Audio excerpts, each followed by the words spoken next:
Today I want to talk to you about a term that I'm going to borrow from the Christian worldview, and it's called sanctification. And I want to tell you that this process of recovery is really all about sanctification.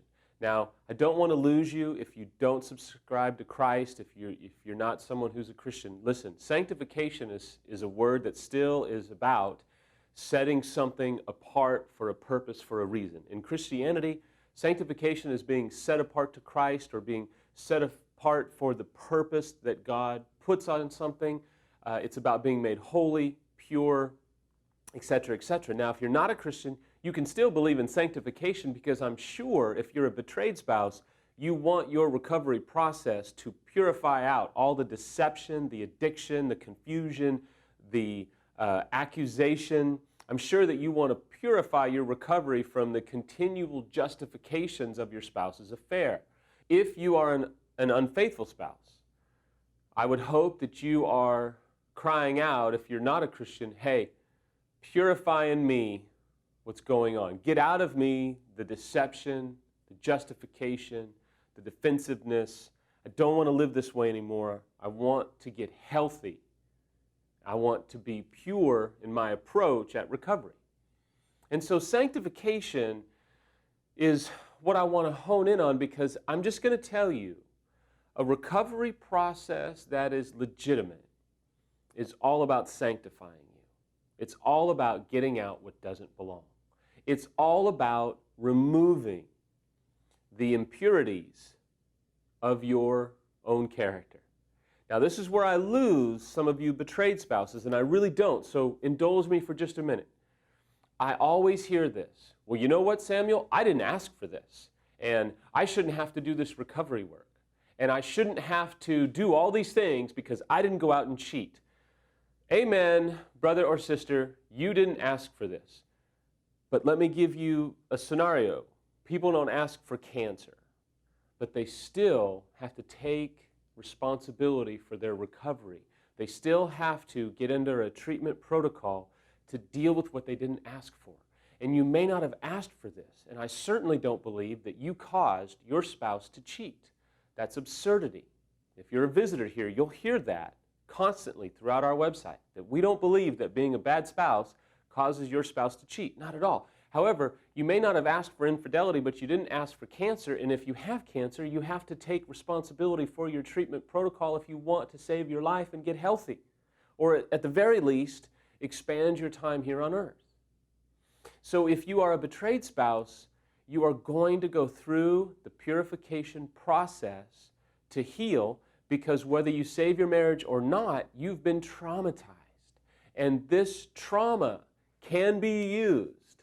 If you're a Christian, it can be used by God to sanctify you, to purify you, to make your life richer, to make your life more meaningful as you pursue recovery. If you're not a Christian, this unfortunate trauma still is going to sanctify you, and it's going to have the opportunity to remove out of your life what doesn't belong, to remove out of your life the anger, the resentment, the bitterness, the hate, the unforgiveness.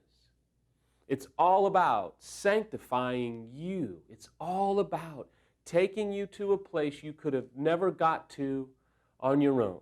It's about taking you to a place of healing and wholeness that, unfortunately, was incredibly traumatic, can absolutely, positively be used for a level of goodness, if you will, for a level of beauty you never thought existed. It's at this point, I hear you. I can hear you yelling at me, saying, "What a load of crap, Samuel. You are so trying to glamorize this devastating, incredibly paralyzing experience with this, gloss over, it can be so rich." I'm really not. I'm really not. My own life is an example, and so many more lives are out there who have been transformed by what they certainly didn't ask for and didn't want, but it's been used to bring a beauty and a richness to their life they never thought existed. Now, you have a choice. You have to decide, will you let this sanctify you? As an unfaithful spouse, let me kind of hammer away on you a little bit. You can embrace the fire, the heat of sanctification, or you can resist it and you can prolong the process. I can tell you my sanctification process through early on in my recovery was hellish. I hated it. But I'll tell you, it was burning away what didn't belong in my life. It was burning away the impurities. It was burning away what needed to be removed out of my life to sanctify me to a greater level of holiness, honesty, desperation, and purity. If you're not a Christian, you still can be sanctified to a whole new level of beauty, a whole new level of love and honesty, and a whole new level of commitment to oneness in your marriage. Finally, I just want to tell you, this process that you're going through, if you're getting the right help, it hurts like hell, but it is bringing about a beauty that you probably can't see, a character that you probably don't feel, and a gratitude that you probably aren't experiencing yet. But if you'll trust the process and allow it to sanctify you, I promise you on the other side is everything that you're hoping for, but you just can't see right now.